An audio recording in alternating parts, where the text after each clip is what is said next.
It's probably still good. All right, test 1, 2. You good up there?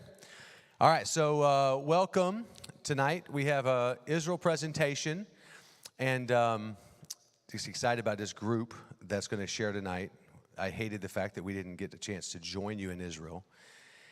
But John McCauley, that's why I'm here tonight, instead of being across town at some little gathering on the grounds at UVA. I would rather be here with you, John. But listen, there is a tip-off coming, so let's be expeditious with what we have to say. Hopefully you got a prayer list, so be mindful of that. We want you to pray over those folks that are on there. If you look on the back of the prayer list, we have our ones listed on there. Those are the folks that names have been turned in. I think we're at 186 now, something like that. We had 2 more come in Sunday, and so we present those to you so that you can pray for those folks. So I am going to stop talking now. I'm going to pray, and then I'm going to turn things over. Who am I turning this over to? Everybody? John McCall. Oh, sweet Lord. John the Baptist. Wow. Little B. All right, let's pray. Father, thanks for tonight. Thank you for this team that went. Thank you for your watch care over them as they travel during a crazy and just abnormal season. We thank you that you got them there safely, that you watched over them as they traveled, that you got them back here. And now I pray that as they share, you would just help them to be able to convey all that they experienced and be able to just help us understand the beauty and the importance of visiting the land where Jesus walked if we're able to. We give you this night in Jesus' name. Amen. All right. Ladies and gentlemen, John the Baptist McCauley. We're all Baptist. Thank you. Thank you all for being here, and we're happy to present this to you and give you a glimpse of Israel and our experiences there. And I know in the brief time we have, we can't tell it all and can't show it all. I know we have thousands of pictures, and we're going to only show you about 40 or 45 of those tonight. So our plan is to give you some of our thoughts initially as the first part of the program, and then we're going to show the slides and discuss those or tell you about those. And then at the end, if you have some questions, we'd be glad to answer those or help you with those. We also have some items here at the front you might want to look at from Israel, and some of these are pieces of pottery from could be thousands of years ago. A couple pieces are basalt because that was a major rock in that area. There are 3 major rocks in Israel, and a lot of buildings were built out of basalt, so that's the black rock.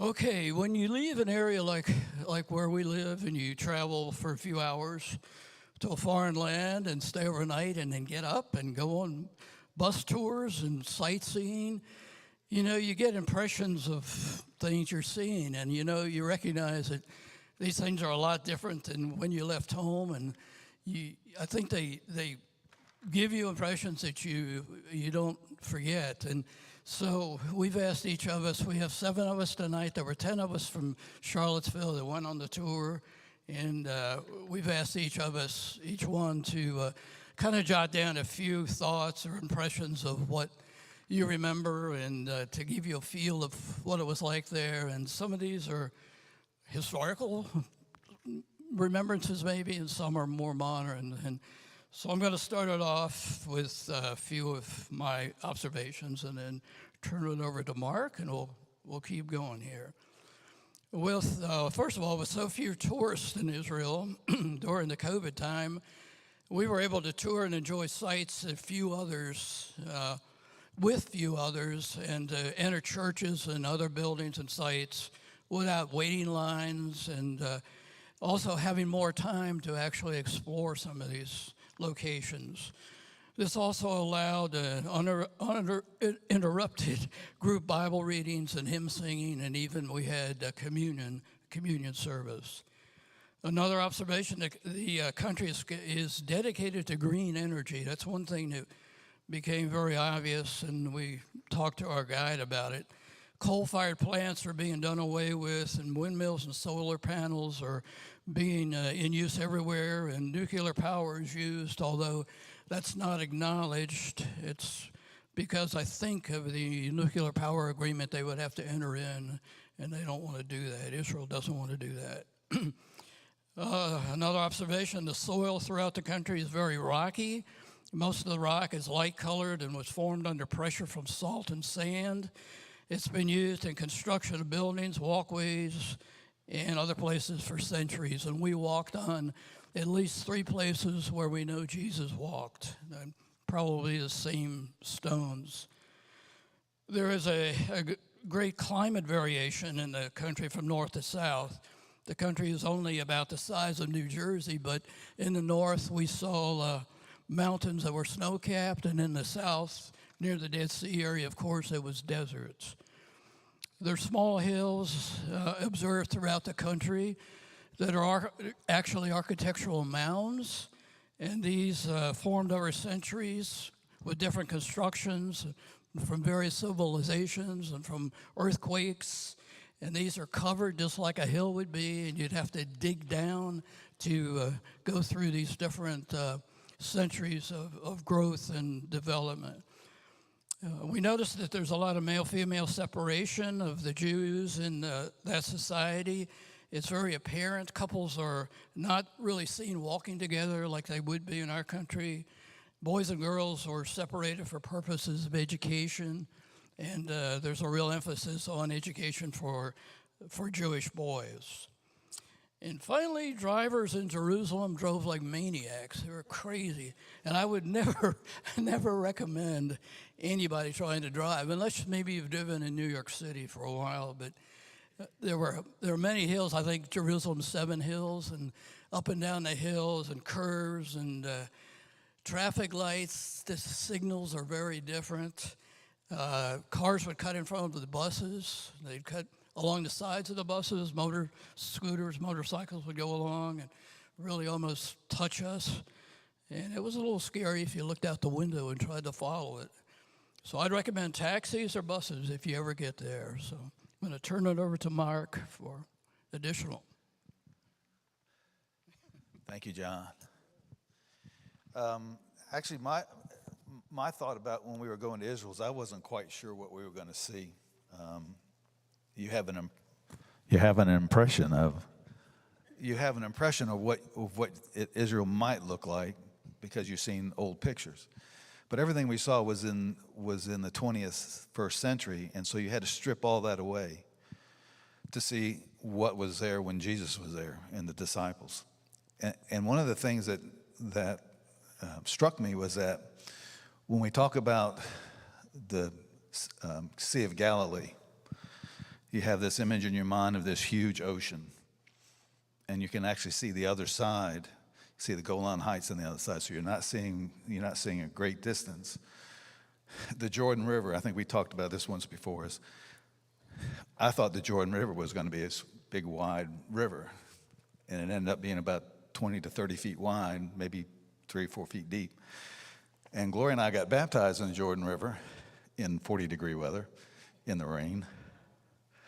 It was cold. Anyway, so that was, for us, that was an exciting experience because we were in the area where Jesus was baptized.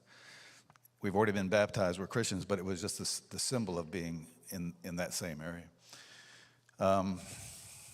And our guide was fantastic. He knew the history.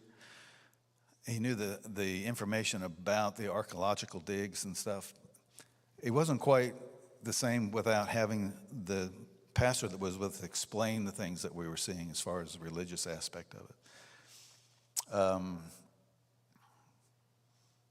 The other thing is it was a lot of information. We were there 9 days, and we walked 45 miles or thereabouts.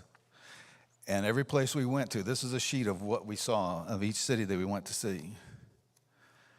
You didn't have much time. It wasn't a vacation. It was actually an educational workout. And the other thing I will say is that if anybody decides to go to Israel and your guide says, "Are you claustrophobic?" do not go where they're going to go. We went into Hezekiah's water system, drainage system. Anybody here have a MRI test? You know what an MRI test is for? That's a test to see if you're claustrophobic or not.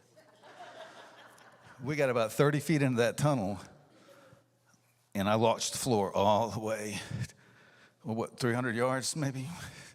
They couldn't get by. There was no passing room. There's no way to get turned around. So that was my exciting time of the.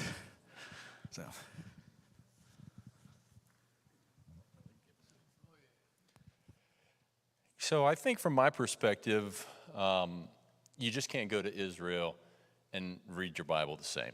There's no way you could ever do that. My takeaway was, you read all these stories, you grow up, you hear all of this about this far, far away land, and then you go actually visit it, and you see it for yourself for the first time, and it just makes the Bible, for me, it made the Bible come more alive than it ever had been before. Some of the takeaways for me was, they called, like, the Sea of Galilee, a sea. Well, it's not a sea, it's more like a lake. It's smaller than Lake Anna. They call valleys, a valley here is like a ditch out back. There are valleys. They have the Valley of Elah, where David and Goliath, we overlook that valley. And that valley is a typical valley like we think about. But like the Kidron Valley, it looks just like a ditch. There's just nothing there. But one of the big takeaways, I think, for me was kind of the analogy of that you have to kind of, when reading the Bible and looking at the archaeology, you kind of have to strip everything away. You strip the layers of archaeology away.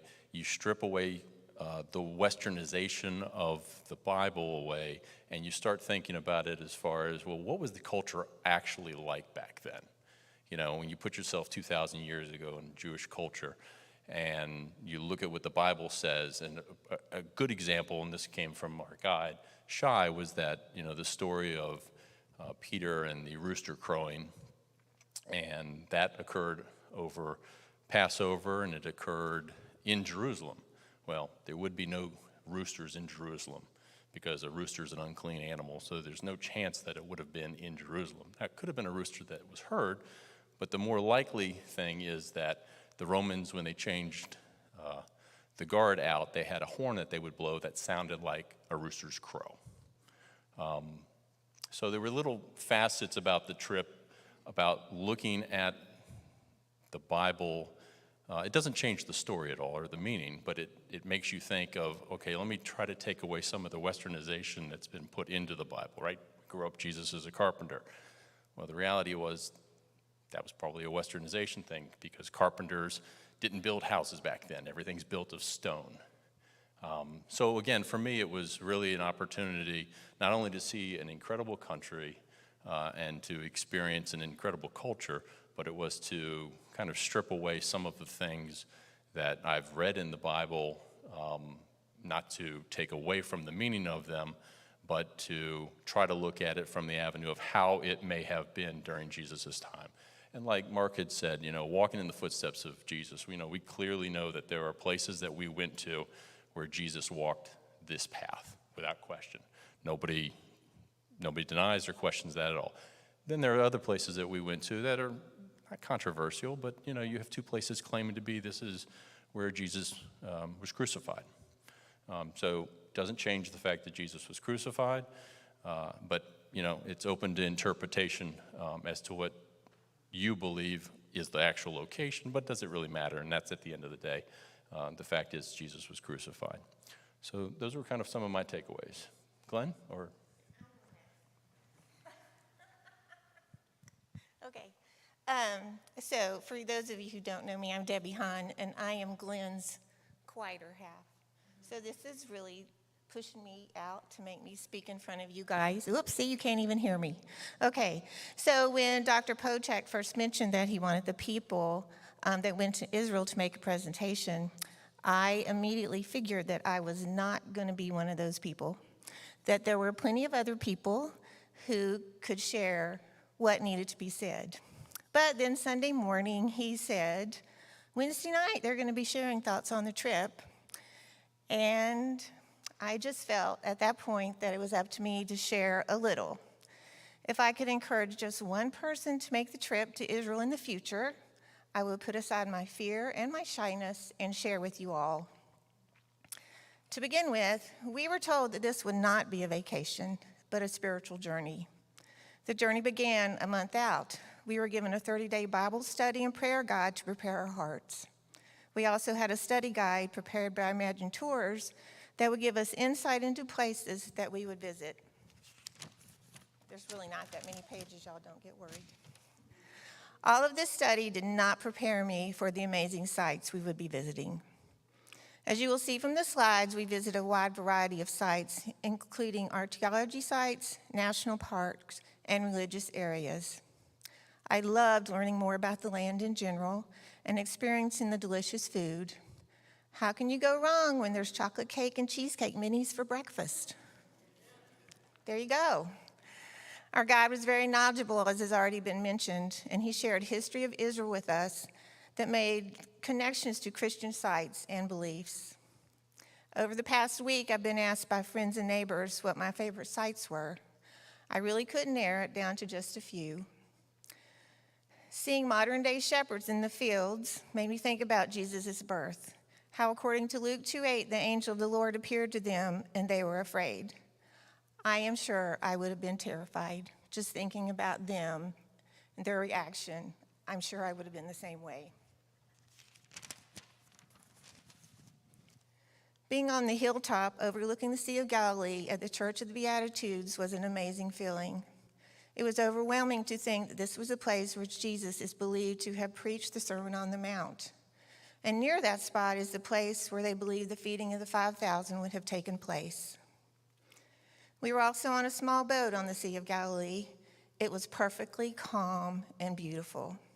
It gave me chills to think about Jesus preaching and teaching along the shore, and then about him actually calming that sea and walking on the water.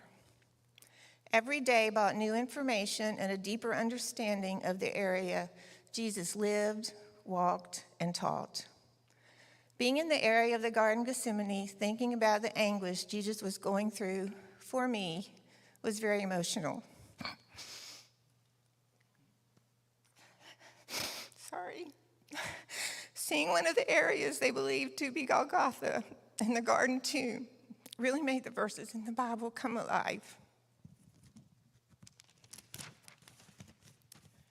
Glenn and I, along with others from our church, made the decision to be baptized in the Jordan River. It was a little chilly, but totally worth experiencing it with my husband. We knew we didn't need to be rebaptized, but it was an amazing opportunity to be baptized in the river Jesus had been baptized in. There's so much more I could share with you. I just want to say that this was a trip that I'm very happy I went on. Despite the anxiety of COVID testing and wearing masks on a long airplane flight, and some of you know that that was another adventure in itself with me, this was a trip of a lifetime, and I would recommend it to everyone. Okay.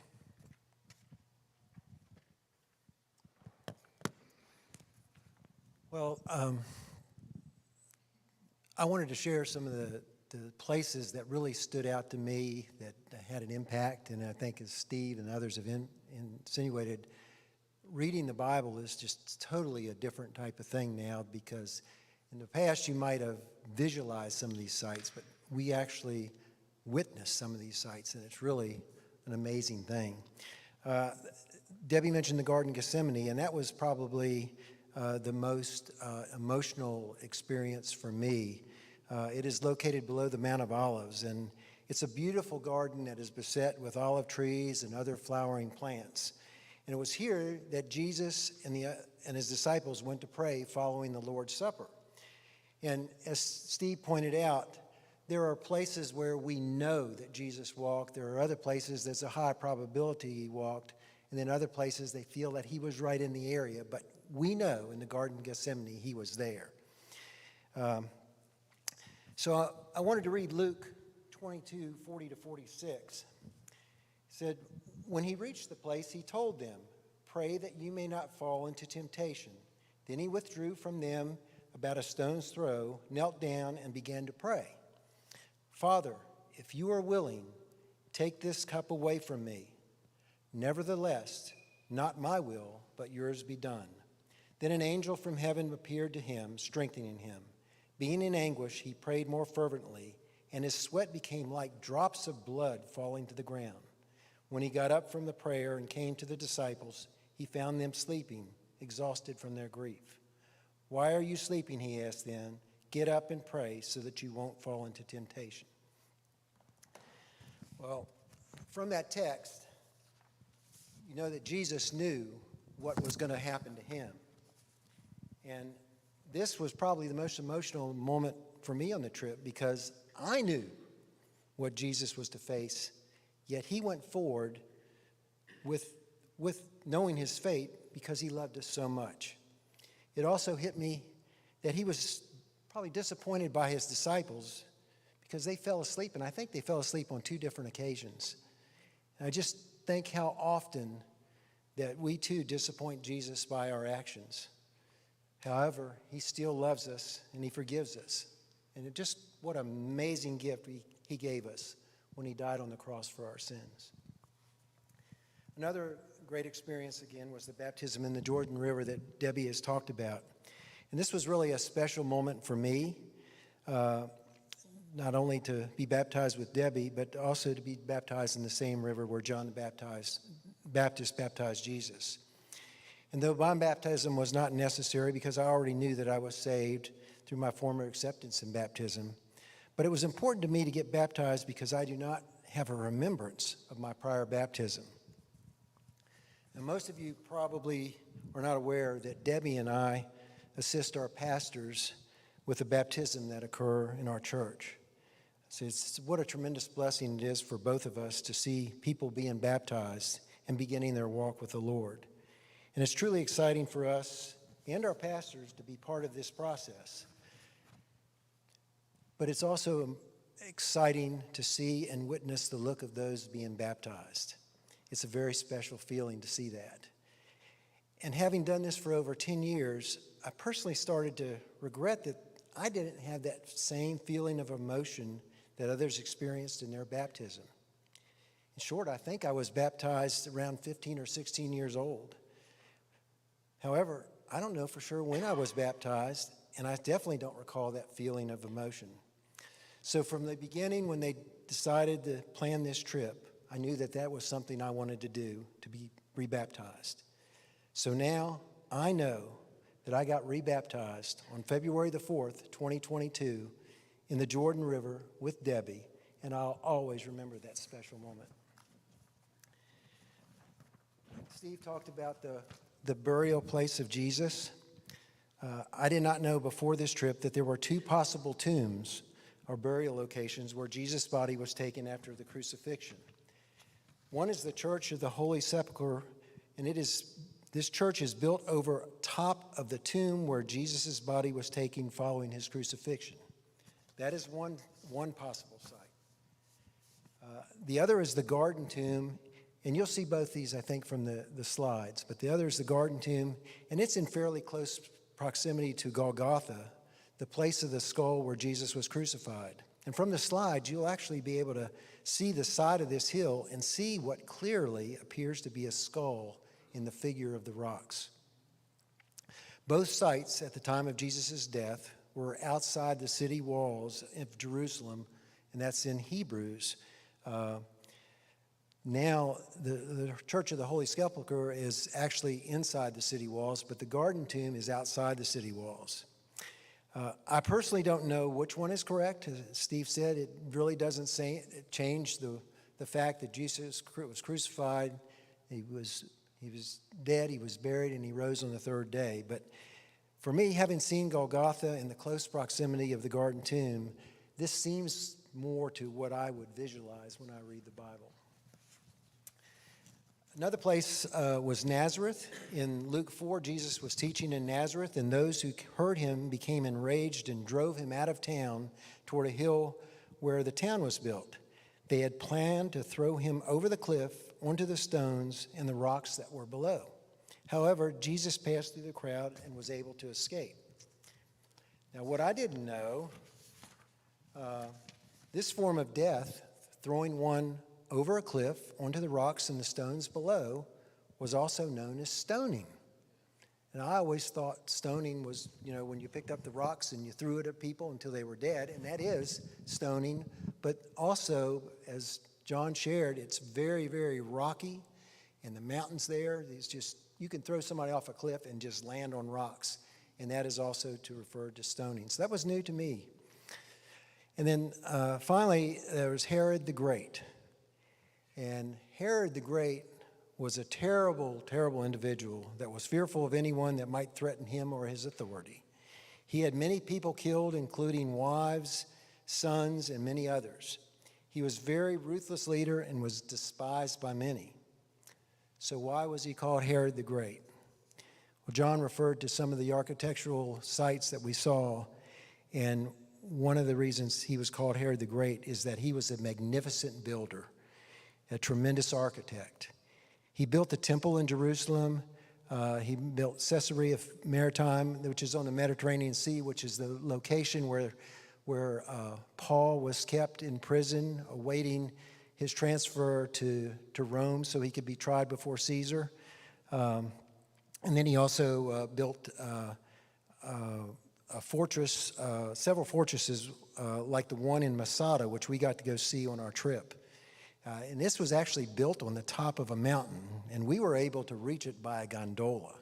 But it was a huge mountain, and though much of it has been destroyed over time, it was a tremendous building accomplishment that even had a water system that was designed to service the complex. It was, like many of his other building accomplishments, an amazing structure with many amenities and protective features. And I think, when you think of Herod the Great and the fact that he's such an amazing architect, not a very good person, but a builder extraordinaire, and probably one that likely received his architectural degree from a university like Virginia Tech. So, anyway, some of my thoughts. Distinguished alumnus.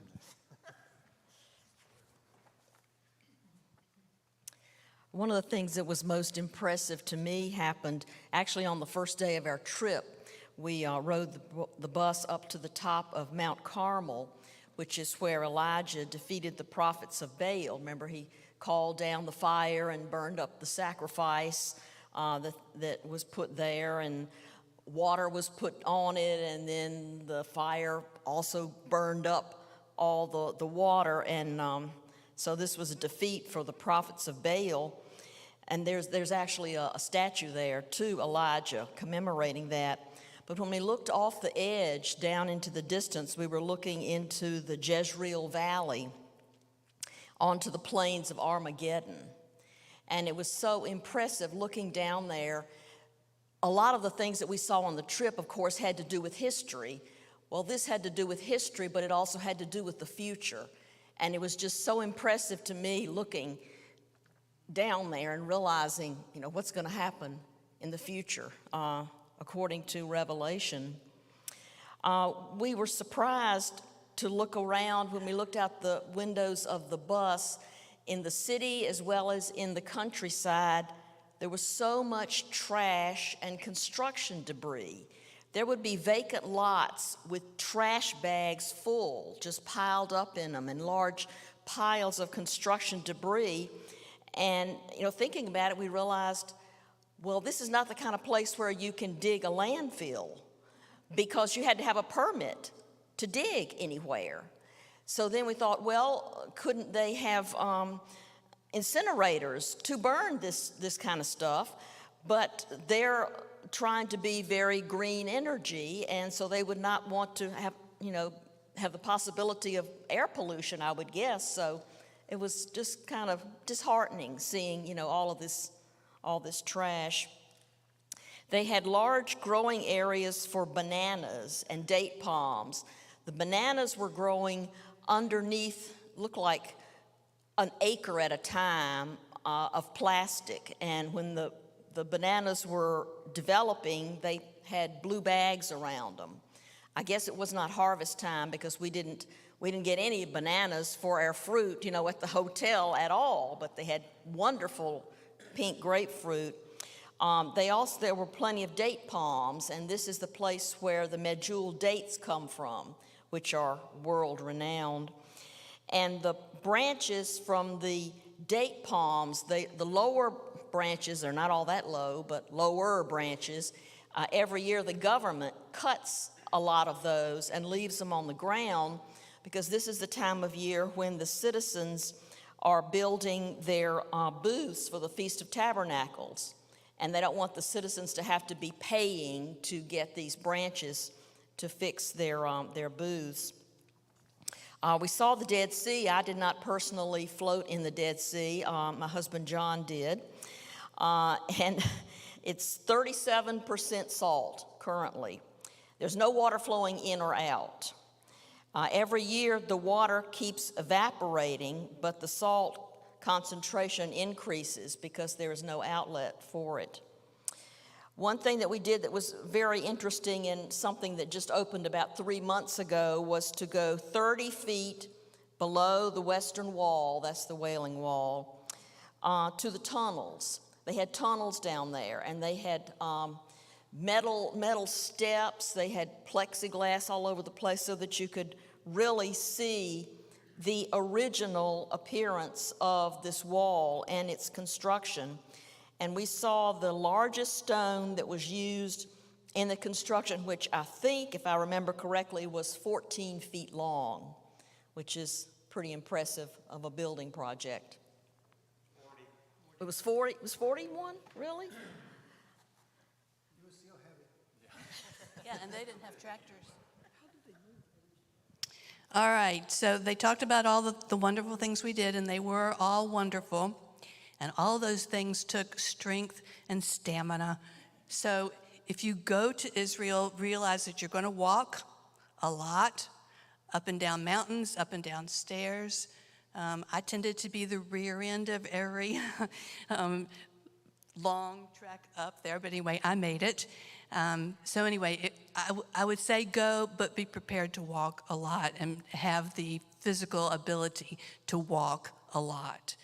My favorite places were the Garden of Gethsemane, mostly because it was the most realistic of what you think of when you look and you read in the Bible. It had not been covered over with the church or modernized. It was just this beautiful garden. And so I liked that. And the Via Dolorosa, even though it had all these little booths of stores along beside it, they were probably different kinds of stores when Jesus was walking the Via Dolorosa, but it was also modernized a lot, but still you could tell that that's the path that Jesus had walked. And the Palm Sunday road, he had to tell us what that was, or otherwise I wouldn't have known what it was, but it was the road that he rode the donkey on to go into Jerusalem. And then at the Western Wall, or the Wailing Wall, I did take my prayer and said my prayer at the wall and put it on my piece of paper into the crack in the wall. And so I was looking forward to that, and it was one of the last things we did. I was afraid we weren't going to get there, but I was glad that we did. So then Shai told us that we should watch the Israeli people and notice how they pronounce that they are Jew, and the way they dress, the way they act. I was fascinated with the guys that all wore black with their top hats. And then there was a school, all these little boys that had the hats, well, they had yarmulkes on, but they also were wearing the little curls on the sides of their face. Even, they didn't look like they were more than 3 or 4 years old, and shaving off the tops of their heads. So they learned that from a very early age. We did have people come up to us because we were one of the very first tour groups to be back since COVID.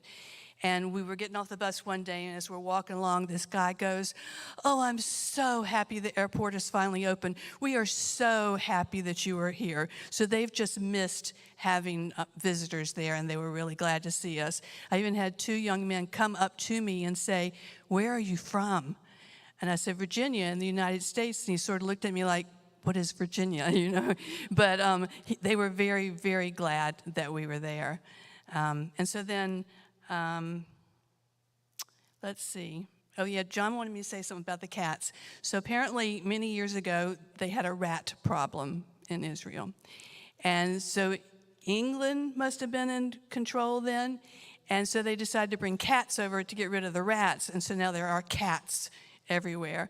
And Shai said that they're wild, they're feral, so they haven't had shots and they haven't been neutered and all that, and that they've become a problem. But they were just very friendly and come and rub against your legs. And we had a soloist that was with us, and one time when he sang, the cat sang along with him. Remember that? But anyway, the cats were interesting too. So then there was something that Shai said. Oh, I wanted to talk about the time difference too, and that goes along with being physically fit. So when you guys were here asleep at 2 and 3 and 4 o'clock in the morning, we were walking to the top of a mountain or on an architectural dig or going down into a basement. So not only do you need to be fit, but your body's going to be saying, what are you doing? This is not what you're supposed to be doing now. You're supposed to be sleeping. So that in itself was an experience to, at night, be so tired to get back in your hotel room and then not be able to sleep because you're supposed to be awake. Because at home, everybody's awake or they're at work. So anyway, it took about a week for us to get back on our time here when we finally did come home. And so then Shai was just amazing. He was our guide, and he had an encyclopedia in his head that he could just recall anything and just pull it out and tell you. Well, one day we were walking, and he was talking about the end of days and the people rising from their graves. And I looked at him and I said, well, what will signal that for the Jews? I know what signals it. Christ returns and the people will rise from their graves. What signals it for the Jews? And he says, well, the Messiah. So I keep forgetting that they're still waiting for a Messiah. So when their Messiah comes, their dead will rise as well. And then he said, and remember, he's Jewish.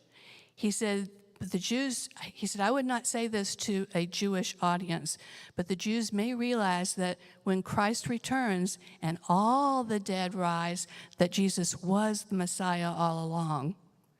And that just left an impression on me. So anyway, go, be ready for walking, not sleeping when you're supposed to be sleeping, but have a fabulous time.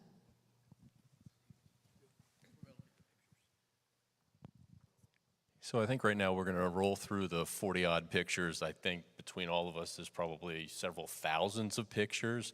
And our guide, Shai, said, you know, you're going to have pictures of rocks and rocks and rocks, and you're not going to remember what all these pictures of rocks are.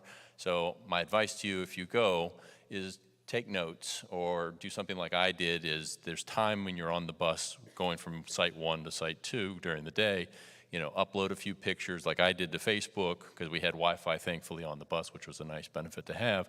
And I would just make a few captions about what we had just seen and anything biblical that it referenced. So if we want to roll the slides. So that's the 10 of us right there. Shai is dressed in all black with his arms crossed in the middle. And Barbara Hallahan is the individual. She goes to Northside, yes, Northside Baptist. She's right behind Pam.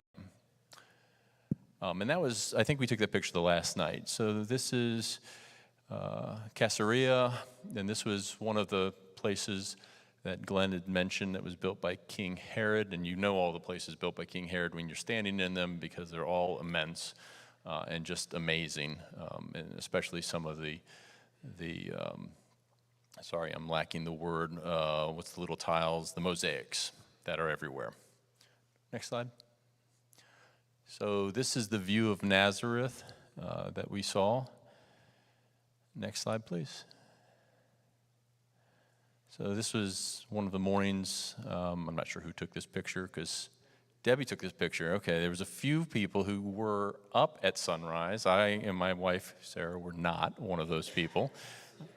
This Sea of Galilee, yeah. And again, I mean, you can see on the right-hand side, just over the boat, you know, that's part of the landscape that you can see. But when you're standing on the shores of the Sea of Galilee, you can pretty much on a clear day see all the sides. So this is the Mount of Beatitudes, where the Sermon of the Mount. Overlooking, again, the Sea of Galilee, you're looking at probably the Golan Heights, which is across the Sea of Galilee. And so that's essentially the other side. Interesting thing that Shai had mentioned while we were there was that the likelihood was Jesus wasn't standing on top of the mountain given his sermon. He was probably down at the bottom because of the acoustics would have been a lot better. This is a 2,000-year-old boat that they dug out. I think this was in the 70s that they found this boat, two brothers. We stayed in a kibbutz hotel on the Sea of Galilee. And this is a museum with a 2,000-year-old boat. Nobody's making the claim that this was a boat any of the disciples used. But it was fascinating to see the boat and understand how they actually took this boat out of the ground and preserved this boat, because just pulling it out of the water, it would have just flaked away. This is the boat we took the ride on, the Sea of Galilee, the faith boat. The captain was a Christian. He sang to us a couple of songs, as I recall. Hoisted our flag. That's right. We hoisted the American flag. I think the next few pictures are some of the baptisms that took place. So there were two places. This again gets back to, multiple locations claiming the event occurred there. This, I believe, is one of the two places where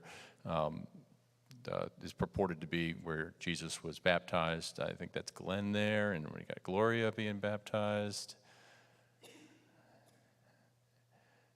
And there's Mark finishing his baptism. And that the pastor baptizing, that is James Taylor, not to be confused with the singer James Taylor. He's from a church down in Powhatan, Redline Church.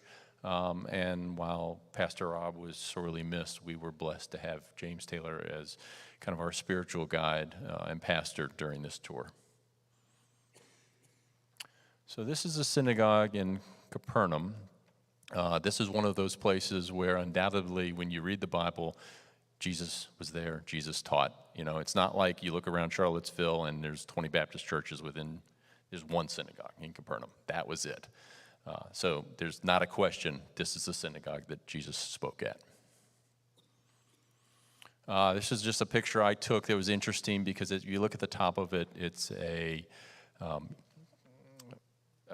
menorah. Sorry, I can't think of the word. I'm typically used to seeing a 9-candle menorah, and that is a Hanukkah menorah, as opposed to this is a 7-candle menorah, and that represents the state of Israel.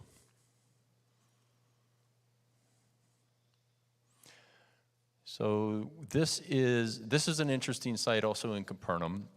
So this, where the red arrow is stated to be a room believed to be Peter's mother-in-law where Jesus stayed and performed a miracle. If you remember, the individual was lowered through the ceiling. This is the room, and there's a church. That's kind of why you see the shadows there. There's a church that is literally built over this. So this is not disturbed. It doesn't get weathered. It was just, again, fascinating that a lot of the places that they claimed things happened, they basically built the church and built it to be contained within the church. They took the time here to physically build the church structure over this artifact. And the interesting thing with all the churches, I think every single church we went to was still an operational church in use. And Catholic, yes. So this is the other sites at the Jordan River. I think this is the more stated site. The other one, I don't want to call it touristy, but that's kind of where the tourists do get baptized. You can get baptized in this little area here, but if you look across, you're looking at Jordan, and I think if you look on the deck and kind of in the middle upper left, you'll see there's actually 2 Jordanian soldiers. I think that was something that was new for a lot of people, that you are in a country where you have a lot of soldiers walking around armed. And I think we actually have a picture. Yes, here's Glenn. Debbie left him alone for a few minutes, and this is what happens. So he this was on, obviously, the Israeli side. And so 2 female soldiers. I believe the women's obligation is a 2-year obligation, and men have a 3-year military obligation. No explanation needed. Glenn and Gene floating in the sea, the Dead Sea, and it was cold. I didn't have it in me to get into it. You know, the air temperature's 50 degrees. Glenn, how? Yeah, it was cold. And what's amazing about that is that you just lean back and you float. I mean, I get in a pool, swimming pool, or in the ocean sometimes, and I have to, physically do some stuff to stay afloat. There you just lean back. But the other interesting thing is there's a lot of places where you can buy Dead Sea salts and lotions and soaps and everything. When you get out of there, your body is just oily. And I said, if you did that every day, I'd tell you your body would just be perfectly smooth. Man, I tell you what, I was glad to get to the hotel and take a shower and get out of the And we don't have a picture. I mean, the hotel is literally across the street, and it's like a 5-star hotel. I mean, a big, beautiful, modern hotel. And the only other thing about the Dead Sea real quick is that, the key point when you go into it is you got to take all of your metal off. Everything is going to corrode immediately. So you don't want to even have wedding bands on, earrings, watches, or anything. And that's a picture from the bus of the Dead Sea. I forget where we were, probably traveling to Masada at that point. Next slide, please. So this is Masada. So on top of this very large hill, Herod the Great built a fortress up there. And one of the interesting things, it is the second most frequented site for visitors in Israel. And it is also the location where the Israel Defense Forces take their oath, their military oath. So it's a very important to the state of Israel. This is the flag that they fly. So you're looking across the Dead Sea there. That would be Jordan on the opposite side.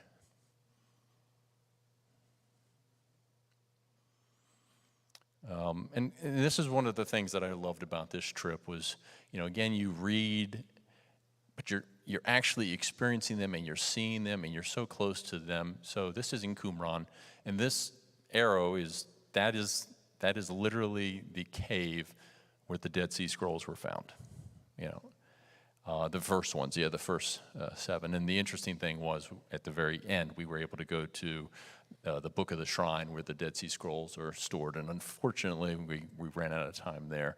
This is En-Gedi, 1 Samuel 23. You'll read about David hiding from Saul.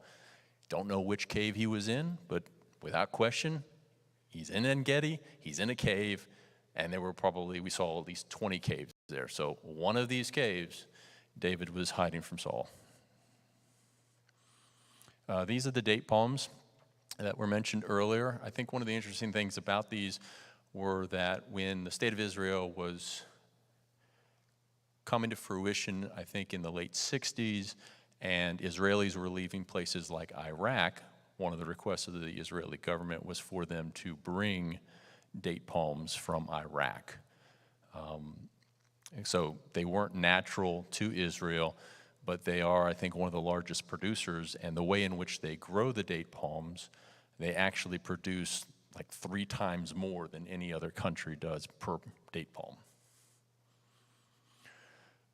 So this is a rest stop that we stopped at. It was essentially a gas station, and there was a Bedouin with, I think, a Bedouin and his son, and they had 2 camels, 2 dromedaries. So $5 for a ride if you wanted to get on a camel, and then you could get back on the bus and smell like a camel the rest of the day.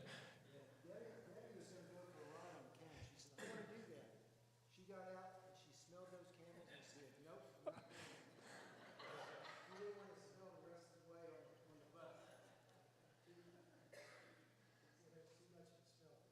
So this was one of my favorite spots. This is the Valley of Elah, and we're up on Tel Azekah, which is the mountain where the Israelites would have been. What you're looking at in the far side is where the Philistines would have been. And you can make out the road kind of in the middle, and what you see is a curve. If you look just kind of in the center, there's a brown curve.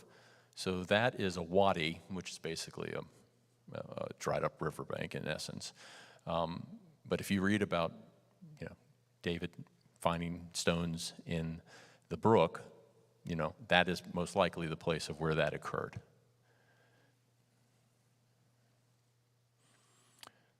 So we're on the Mount of Olives, and the Mount of Olives obviously has changed from how it looked 2,000 years ago. That is a Jewish cemetery. One of the notes there is that all of the feet face Jerusalem. That's how they're buried. But 2,000 years ago, that would have been olive trees everywhere. So you kind of have to, olive trees everywhere. Yeah. So there are olive trees, very few at the top. But, that's the Mount of Olives. Being buried in that, we found out being buried in that, they still do bury in that cemetery, we're talking $50,000. That's like one of the number one places to be buried.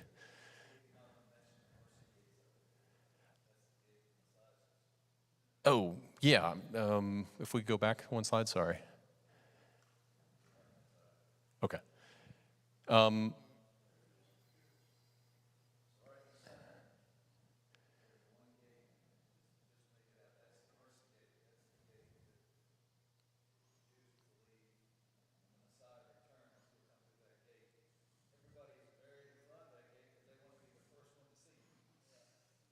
But that's also the gate, I believe, that they have walled up.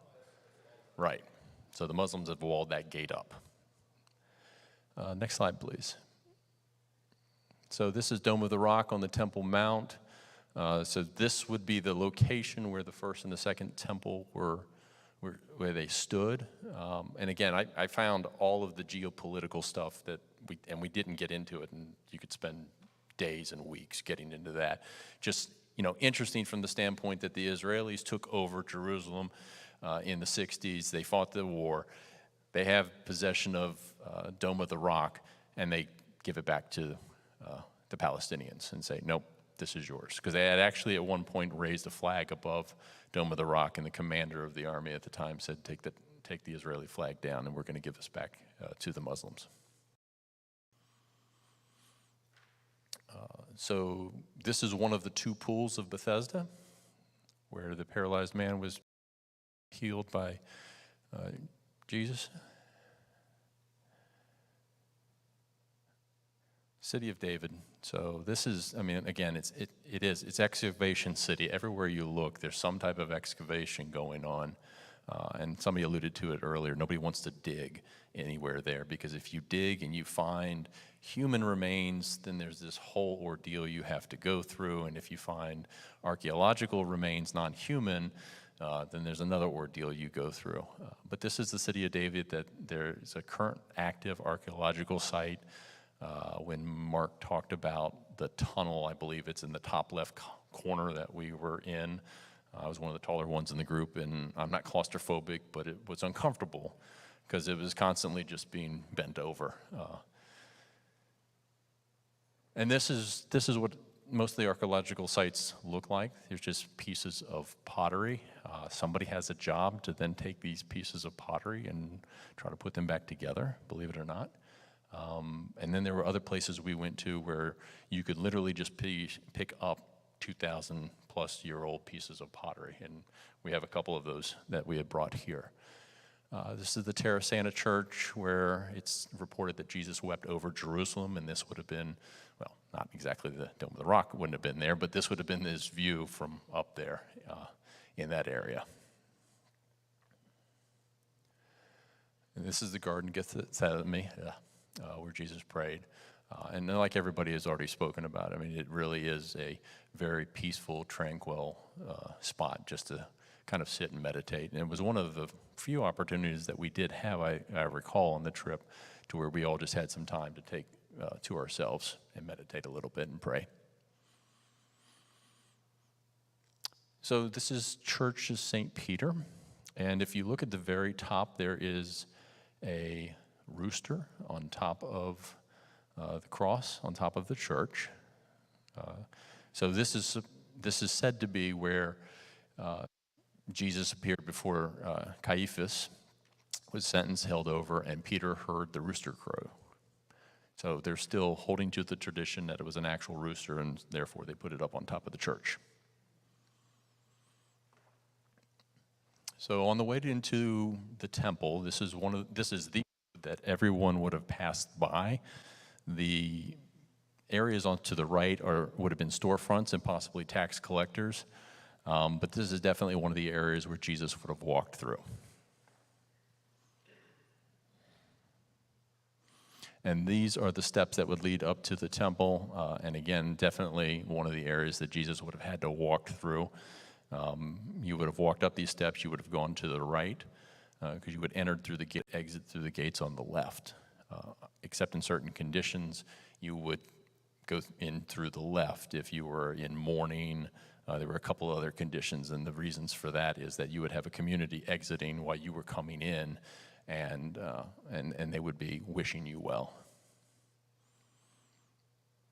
And this is the western wall. And it is called the Wailing Wall, but we found out from our guide that they don't prefer that it's called the Wailing Wall. It's called that because of the sounds that individuals in a collective group, and again, there's nobody there. I mean, that is probably the most populous place we were at the end of our trip. And the little archway you see is an area that they have further excavated that actually puts them closer to where the temple would have been. And it's segregated that women are on the right and men are on the left. And the reason, again, for that is men have the prominent position of being closest to where the temple is when they pray. Yes. Yes. This is a room claimed to be where the Last Supper occurred. Most likely did not look anything like this at the time. It's been built over. Again, it's just more for, this is an area said to be purported to where this event occurred. This is the garden tomb, one of the two places that Glenn had mentioned earlier. And you'll notice, in most of the pictures that we have up here, there just aren't people there, and that's just the reality of when we were there. I don't think we saw tour buses until maybe the last 2 days. And this is the interior of the garden tomb.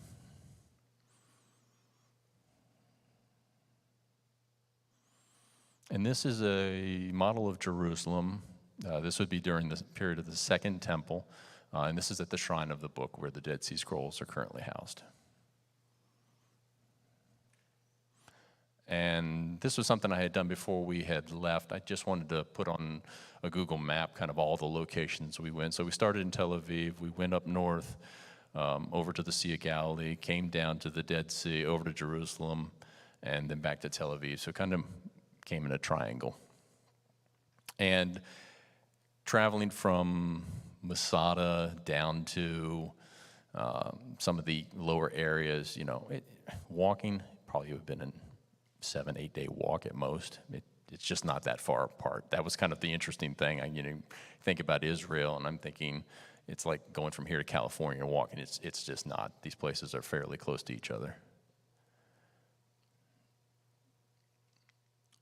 That may be the last picture, and that's our total group. I think there were roughly 50 of us. And then we're sitting on the steps that would have gone up to the temple. I think that's the last slide.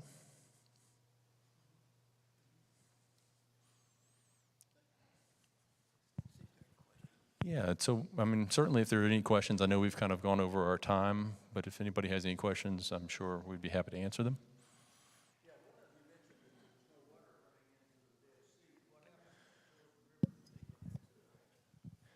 Yeah, so the tributary, the Jordan Sea is a tributary to the Dead Sea, but they have since dammed it up.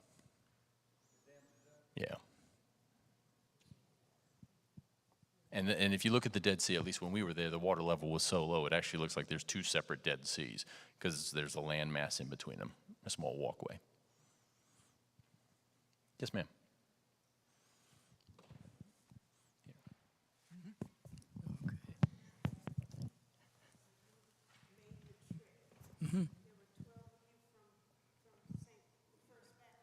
Well, there were actually 9 of us from this church, and Barbara Hallahan was also from Charlottesville. The other people were from Virginia Beach and Powhatan, and there were a couples, I think one couple from Chicago, Minnesota, and one from North Carolina. So Yes.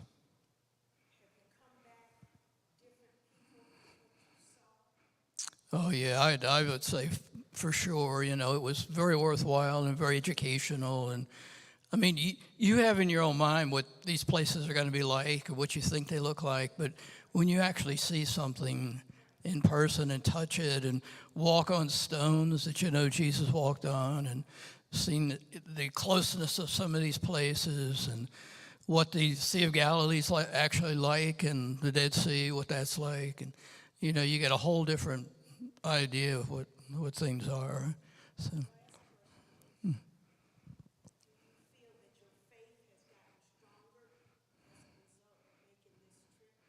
I would think so. I think everybody would say that because it deepens your faith. It gives you more insight when you read Scripture to have an idea in your mind of the way things look. It also gives you a great respect for the builders of some of these places. I mean, it's unbelievable. Like the Temple Mount is perfectly flat, but the mount, it's a rock, And what happened? Herod built pillars under the structure for the mount, so you're standing on marble that is supported by all these structures underneath to make it perfectly flat, and it's big. I mean, it's not just a little, area where the Dome of the Rock is, but there's a lot of area to it. Okay, I think we're out of time, so Pastor, do you? Unless somebody has a question. Yes.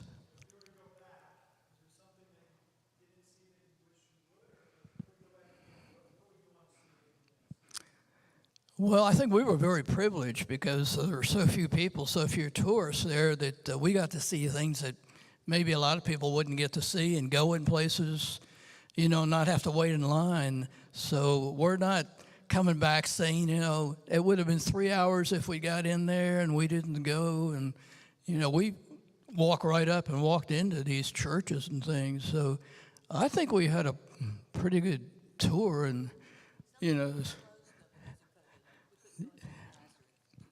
Yeah, COVID did have some restrictions, but for the most part, I mean, everything you read, Bethlehem, Nazareth, Jerusalem, all the main areas and the main parts of those areas we got to see. It was designed to follow the footsteps of Right. Jesus, so there really wasn't, I think we missed Jericho for a reason, but Yeah. everything we saw was planned to follow as close as possible the walks of Jesus and the disciples. Plus, a lot of the stuff we saw was related to the Old Testament.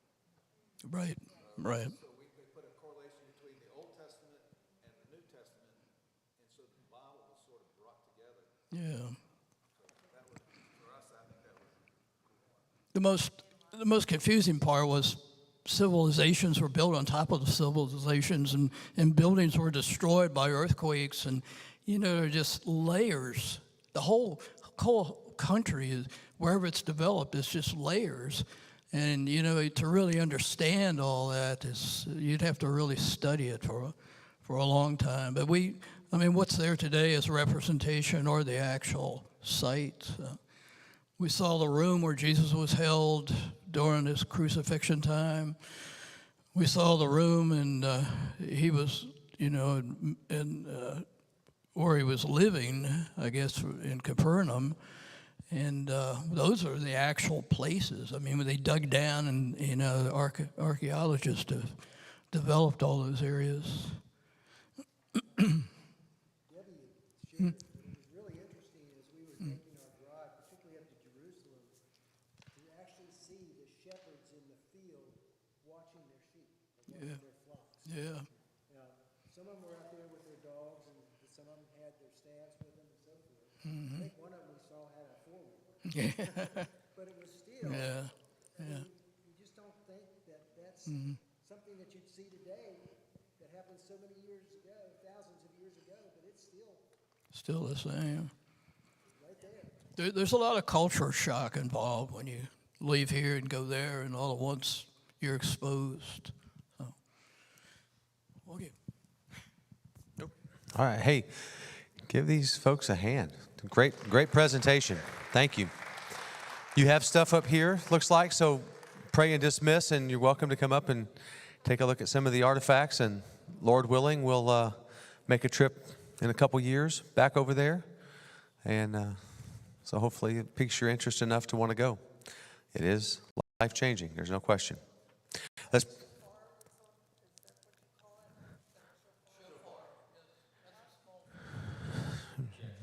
So far, it's a shofar.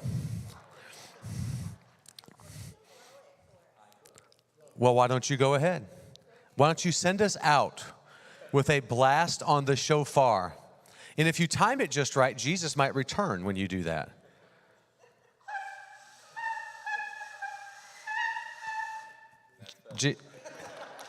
Jesus isn't coming back for that. That's I put you on the spot for that one, so. Uh-huh.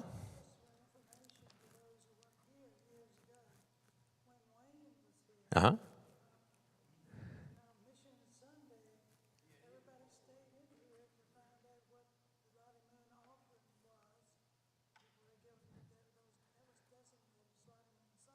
Right.